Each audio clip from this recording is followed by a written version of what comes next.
So we're keep moving down the road here. So we're doing frames and machines. Frames don't move, they support a static load. Machines move, exert a force, move a load. So that bike rack's a frame, vice grips or an oil derrick or a machine. Okay. All right, so we kind of work our way from member to member, and we have to turn the forces around as we work from one member to the next.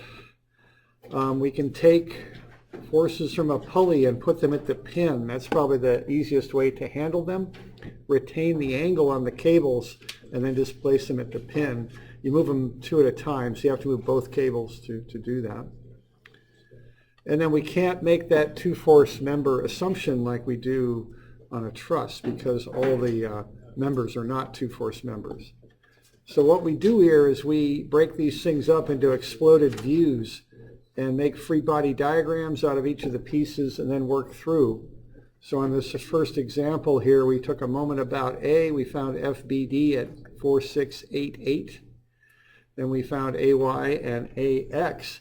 And once we found those, we turned them around and put them over on this member here to the side. So if AX on the one on the left there, I think that's ABC, is 4688 to the right, on EADF, it becomes 4688 to the left. Similarly, AY over here is 3000 up. So on this member, it's 3000 down. So you got to remember to turn the forces around as you go from one piece to the next. All right. So quite often, I don't really focus on finding the overall reactions. Quite often with a frame and machine, you can't do that because you have too many. It's statically indeterminate. So quite often, usually the strategy is to break them into their parts and work through the parts from one piece to the next. Okay. So we're doing all right with that first one there?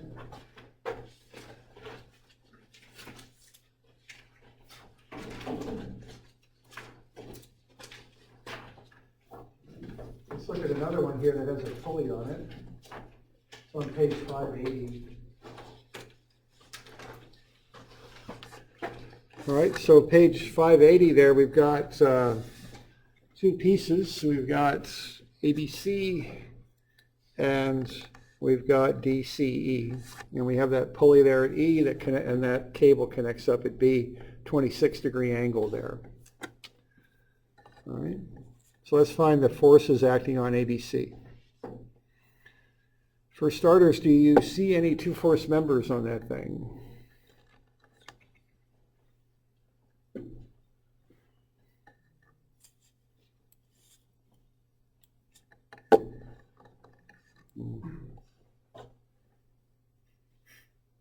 Yeah, I don't. Okay, so there aren't any.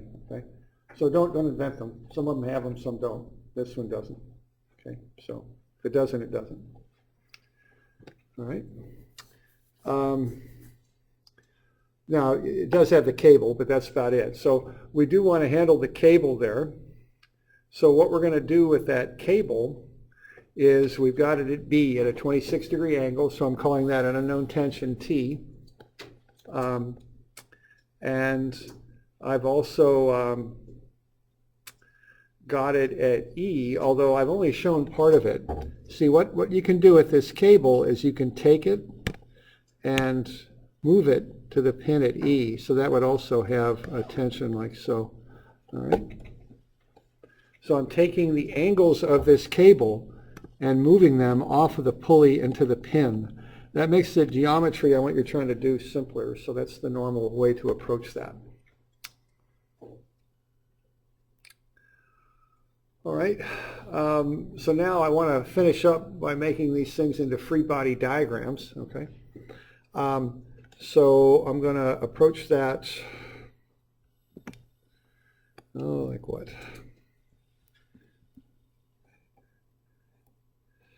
All right, I'll go CX and CY. Okay, so what I've got here is I'm going to have to kind of figure out something here. I'm going to just, let's see what we can do to make these into free body diagrams, okay? And let's try and make them as accurately as we can. Let's say now I'm seeing this weight, which is going to kind of pull this thing around like that. So my guess is that the force at A is doing that, and that the force at D is probably doing that. Okay, y'all with me there? Because if I take a moment about A, that frame is trying to rotate clockwise. Well, the reaction at D is going to have to push that away, right, to counteract that. Similarly, if I take a moment about D, A is going to try and be pulled off the wall. So there'll have to be a force that prevents that. So that's why I'm getting those two on there. Now I would assume that both of these are going to be up because I've got a downward load on there.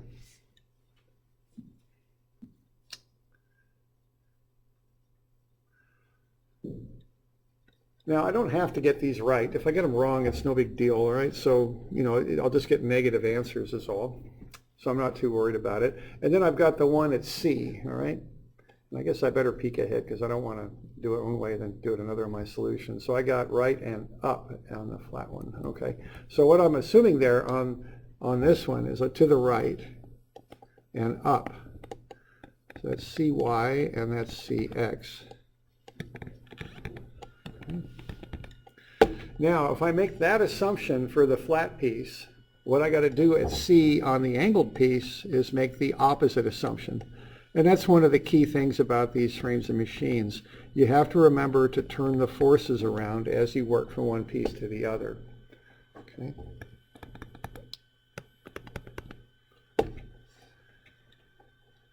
So we doing all right with that?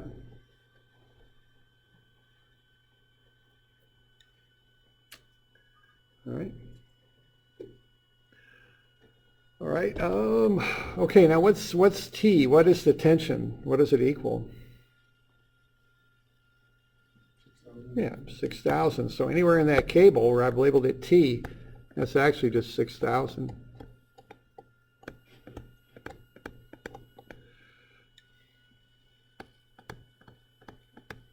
Okay.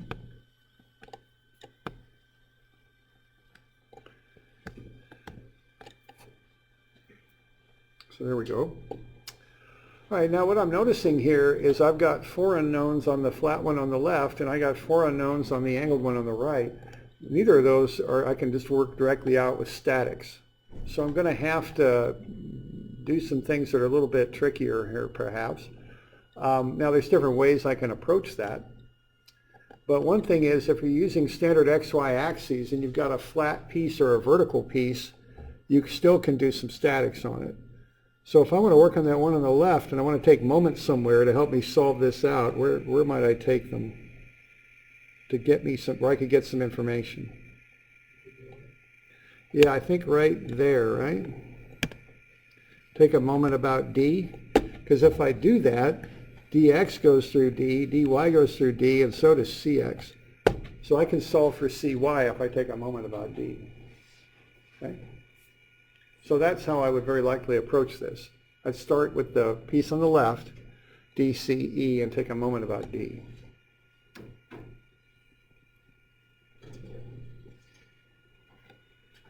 Okay.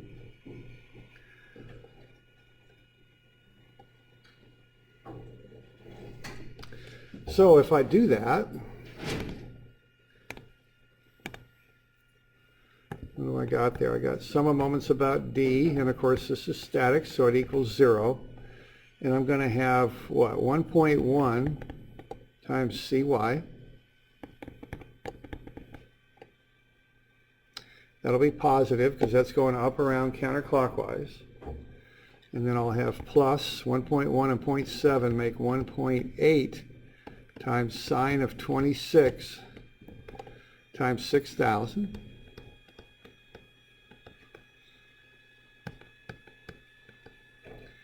And then minus 6,000 newtons times 1.8 meters, I think. Okay. There we go. So are we okay with that?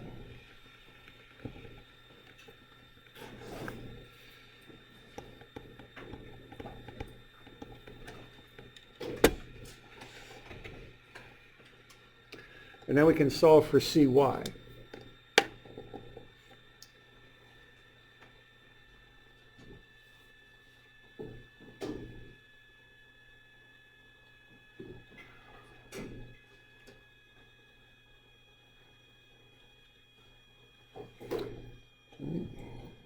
So why don't we come up with CY?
So So 5514.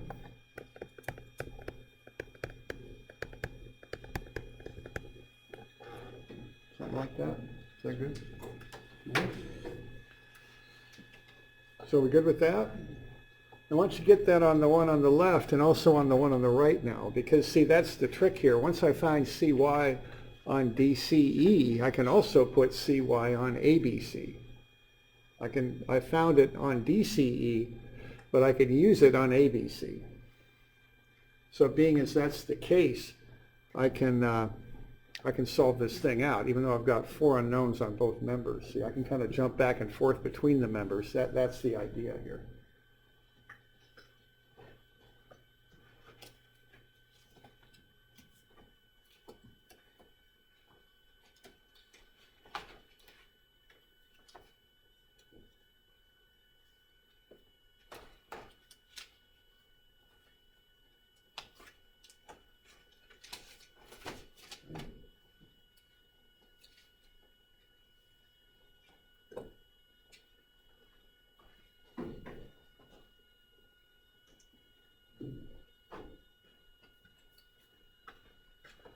All right, so the one thing to remember on this is to turn the forces around. We got a positive answer here, so that's 5514. So that means it goes down here, also with 5514.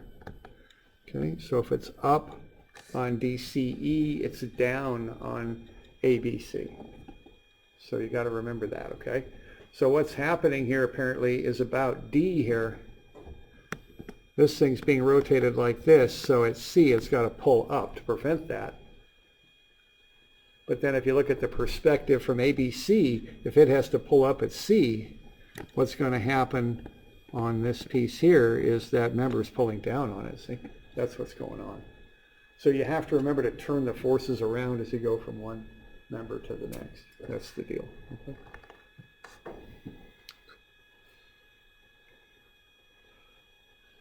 So we got any questions on that?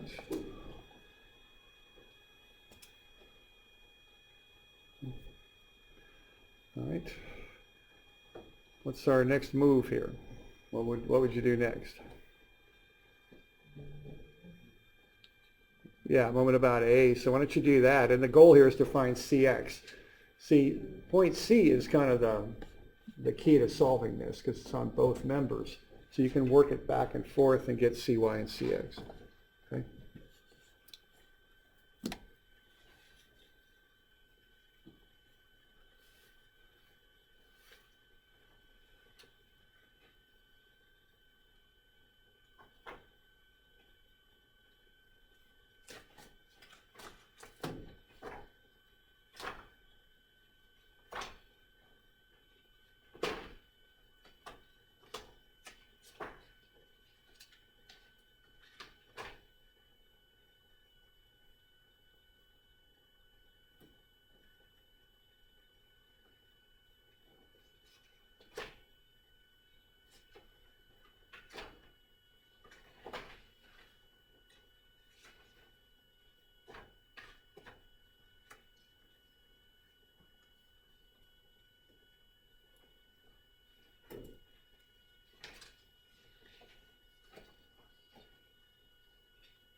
So it's 13,616 when you work it out.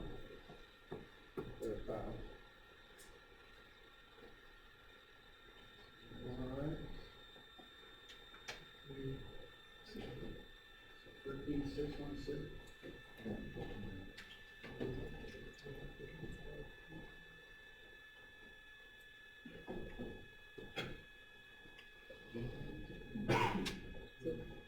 You got that angled one at B. Use a sign on that one. And you got CX and CY. Let me know if you got questions.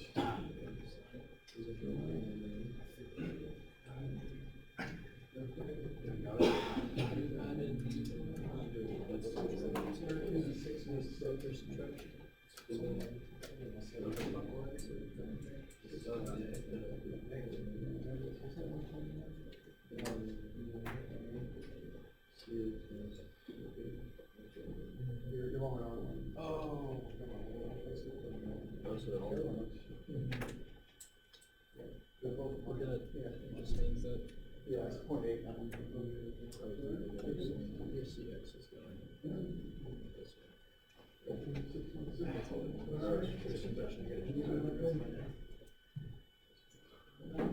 So that means, wait, so this is negative, so this one, this way, yes.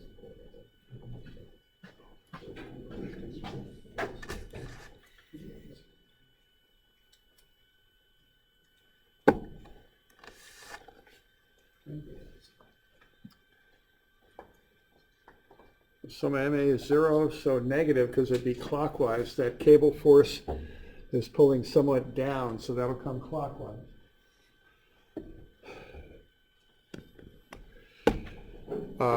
Sine of 26 to get the y component, 6,000 newtons times 0.8 meters. And then the 5515 is minus 1.1 meter moment arm. And then minus the 0.6, because it's CX, you want a Y moment arm, 0.6 CX. So I assumed left, I got a negative answer, that means it actually goes to the right.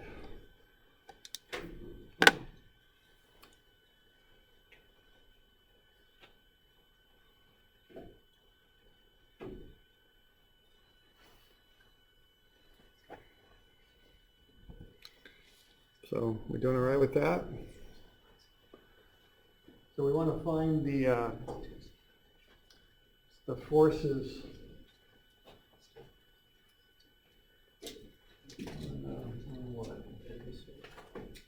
we're looking for the forces on, is it ABC we're looking for? Yeah. ABC. So we got the two C forces now, so after that it's just some of Fx and some of Fy. Okay. We good on that? Yeah. Negative. Do we add tension or compression in that, or no? No, because this isn't a two-force member, so we're not really talking tension or compression. We're just finding forces at joints. That's what we're doing. Okay. All right. And to finish it up, some of Fx, some of Fy. So AX plus cosine 26, 6,000, that's the cable, plus the 13,616 because it's to the right. So AX will be negative 19,009. And then some of FY would be 0, AY up, minus sine 26, 6,000 minus the 5515. So 8144 for AY. All right, so that would be one way of solving that. And the idea there is you have this common joint here at C. So you can kind of work it back and forth between the two members on your exploded view to find what you need to find. That's the idea on that. Okay.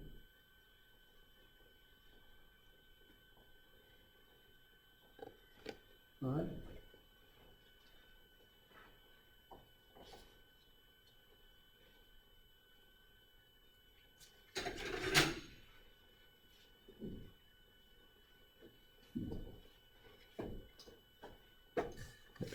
Okay. Now, the other way to have done this is you could have just found reactions. That would have been another way to work through it. So That would you could have broken it down to 3 unknowns by finding the reactions. You can't find the y reactions at A and D, but you can find the x reactions. Okay, so if you needed to on this, you could have used the reactions at A and D also, and solve for those if you wished. So that would have been an alternate way to solve it out. Okay. All right. So, questions on that? We're doing okay?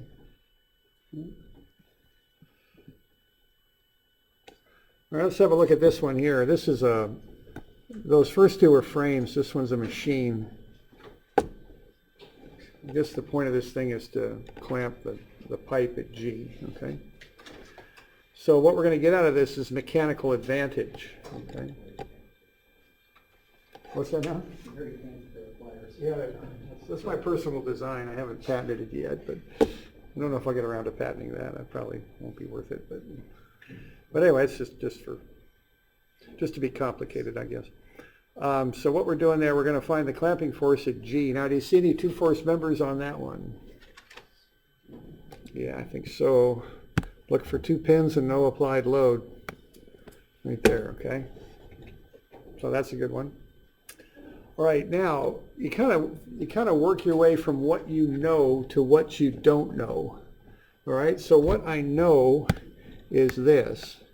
What I want to know is this. So I'm going to start at the 90 and kind of work my way through. Now I have 2 alternate paths to do it. I can kind of go A, E, F, G, but that top armature has lots of unknowns, lots of pin joints. I don't know if I'd really want to do it that way. I think what I would do would be to use the 2 lower armatures because there are 2 of them, and I'll have fewer unknowns on each armature. So I think I'll go from BCE, and then from there go to DFG. That would be my approach. Okay. So that's how I would do that. So why don't you start with BCE. Why don't you make that into a free body diagram? What do you got going on with that? We'll get some forces on there.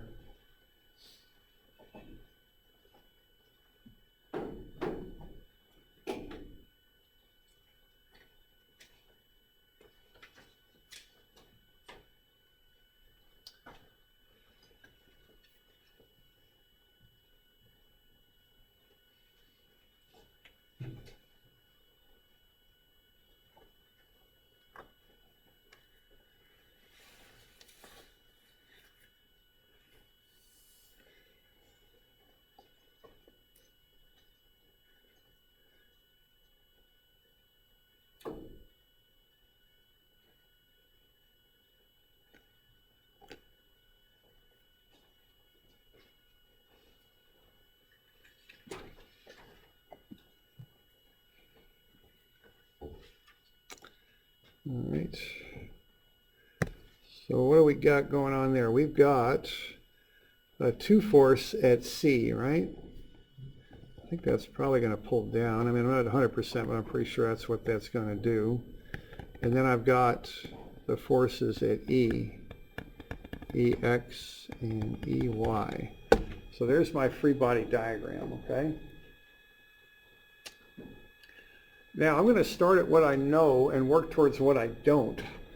And I notice that what connects that BCE to DFG is that 2 force member. So I think really what I want to find is the force, the 2 force there, what FCD is. Okay? So how would I find that out, do you suppose? I think a moment about E would do it, and I think that's going to be a pretty straightforward one. We got a ratio of 8 to 3, right? So probably 240 is probably what it's going to be, but let's run the numbers and see. So a moment about E there would be the thing to do. Okay.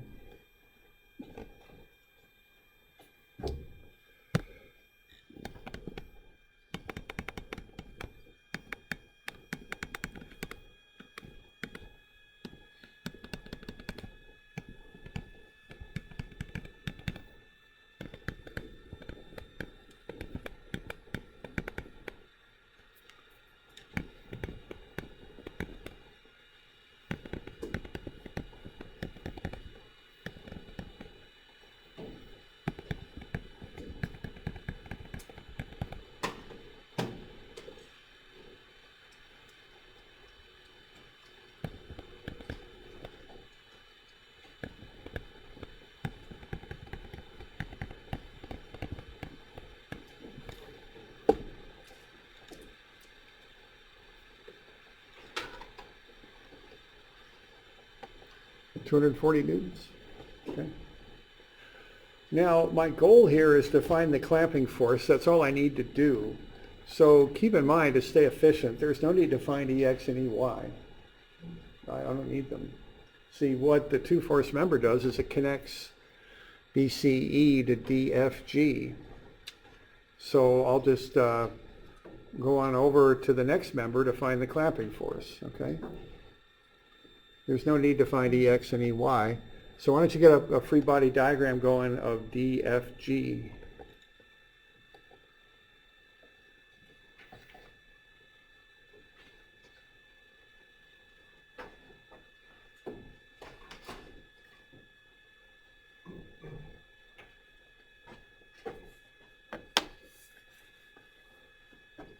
So a good free body diagram at DFG. Assume that clamping force just acts vertically at G, and that would be my assumption there. So just a vertical clamping force at G, no X component, just all Y component. All right. So a free body diagram is where you start. Okay.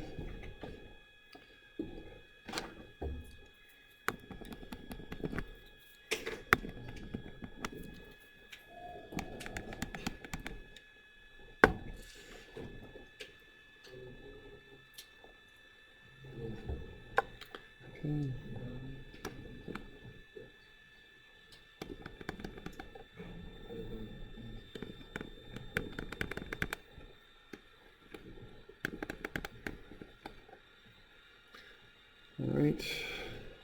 Which way is CD going to act on the one on the right, on DFG, up or down? Yeah, up, because it's what it's doing. It's pulling on C. It's also pulling on D. And we found it now. It's 240. So there's your free body diagram, right? So what's the thing to do here? How we're going to find that clamping force? Moment about F, yeah. And I say I don't care about Fx and Fy. I don't need to know them. I'm just going to, so I'm kind of using those pin joints to lever around to kind of work my way through. Just do a moment there and probably about 720, huh, given the ratios of the lengths. Something like that.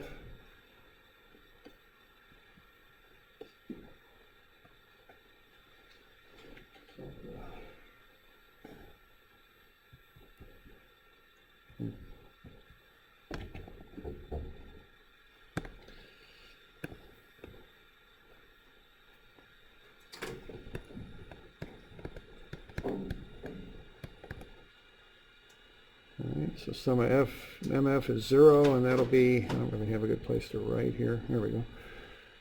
Sum of MF is 0.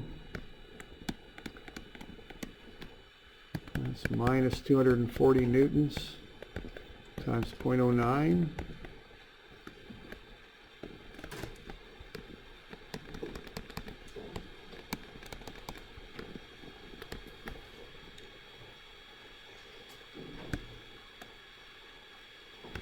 Plus 0.03 meters times FG, is that right? So 0.03 FG is whatever it is, 9, 18, and 36, is that 21.6, or where are we at with that?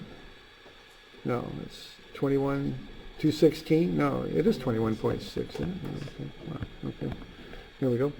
And then we get FG. 720? Okay. Right. So what we're getting out of that thing is mechanical advantage.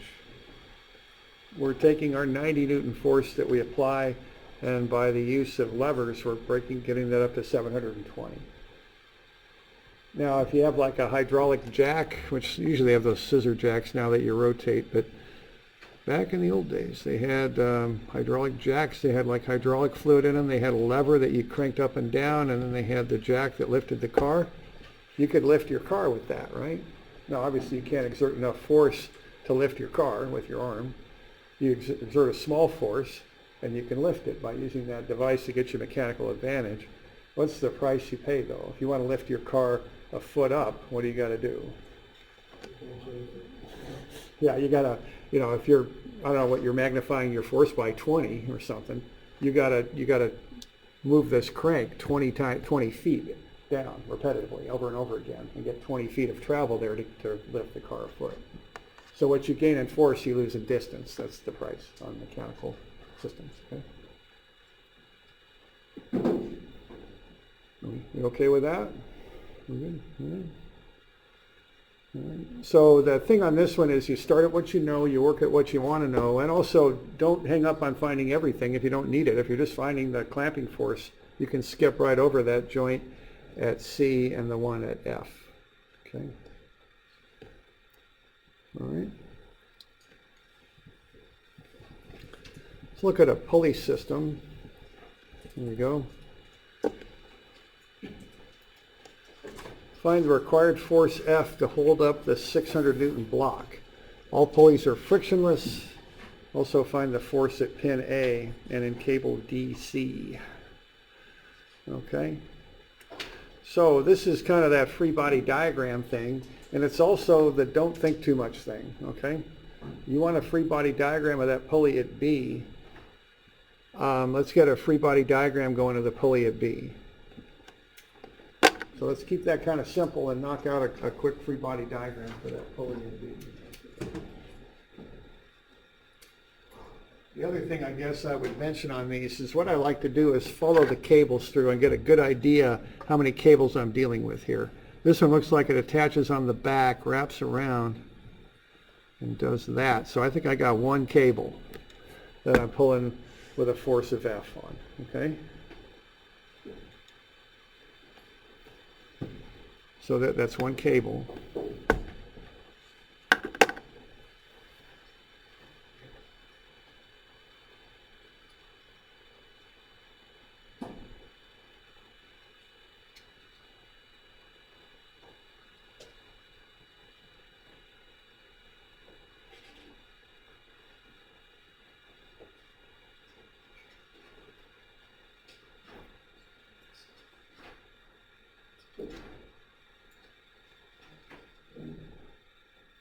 So free body diagram.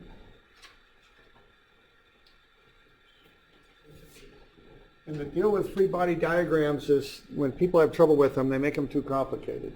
Don't overthink it. Okay?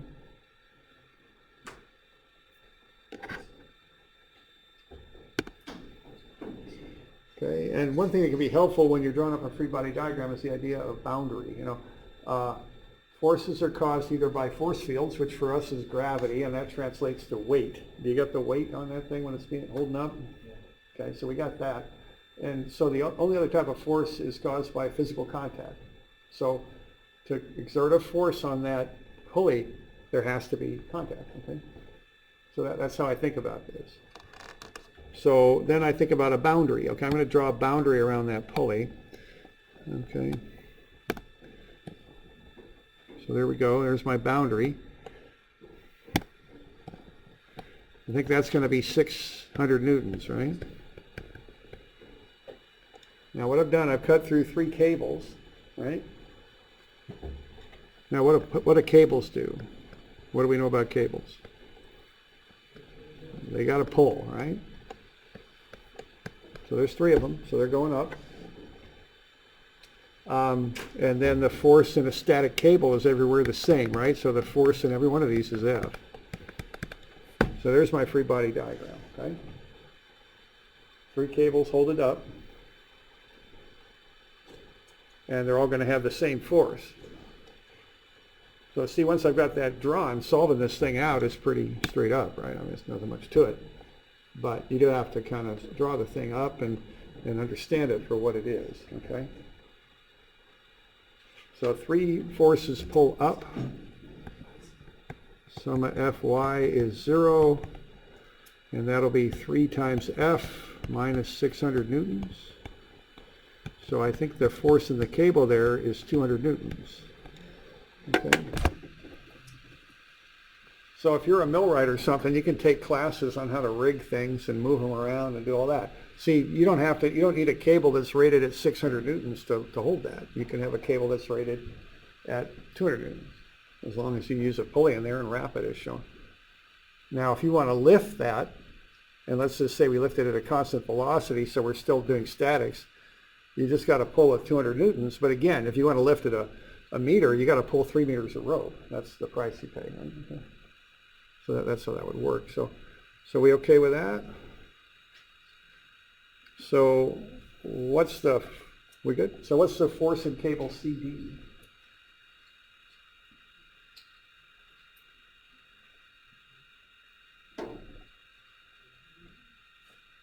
Again, yeah, if you got any doubts on it, again, keep it simple. Just cut a free body diagram. Okay. And what do we got going on?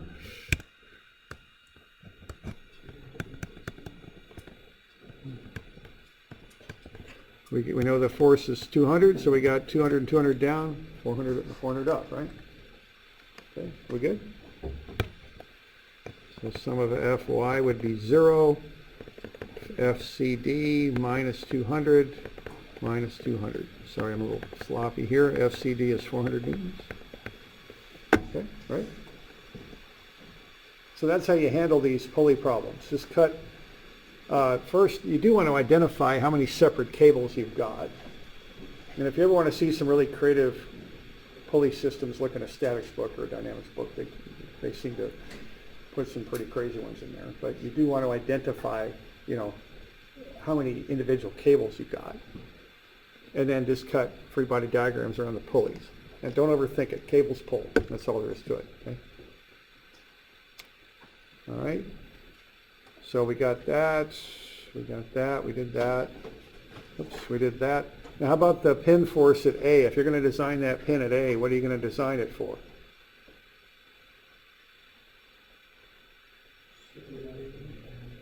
At A? How about at A? Where we're turning the right angle there. Now what do we got?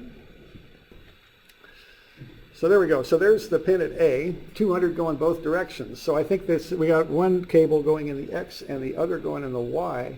So I think when we get AX and AY, they're doing the same thing, horizontal and vertical. Square root of sum of the squares will get me 283. Okay. So that's what I would design that pin for. You would have to look at the design on the pin and how it's put in there and all that, but that would be the basics of it, I think. Okay.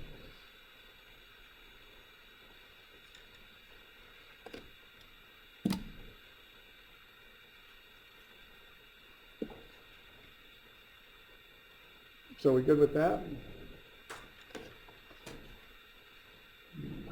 Well, I'm thinking about all this.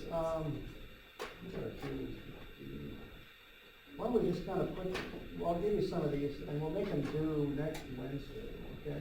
So I'll give you some time to work on it. I've already assigned 321.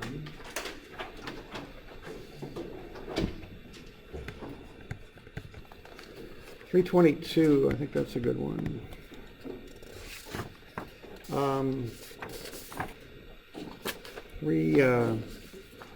What else we got? We got that one with the pulley on it, don't we? No, we want that. That's 325. And then 326. So this is, and then also I'm going to assign 323. So that, but we'll get to that one tomorrow. But so this will be due Wednesday, a week off. Okay. What's that? No. So, because we got that test coming up Monday. So the plan will be, we'll cover this stuff a little bit more tomorrow. What's that now? Wednesday? That was due, yeah, I've changed it. I'll make it due Wednesday. I'll just put them all together. Probably be better. Yeah, it was due Friday, but let's just make them all due Wednesday. Okay? So we good with that? You got any questions on that? All right, and so the plan here will be, we'll cover some more stuff on frames and machines tomorrow. Then we'll, might get into centroids a little bit, and we'll do a review for the test on Friday a little bit. Test on Monday. I'm not sure what we'll do Tuesday. Wednesday, the stuff will be due on Wednesday.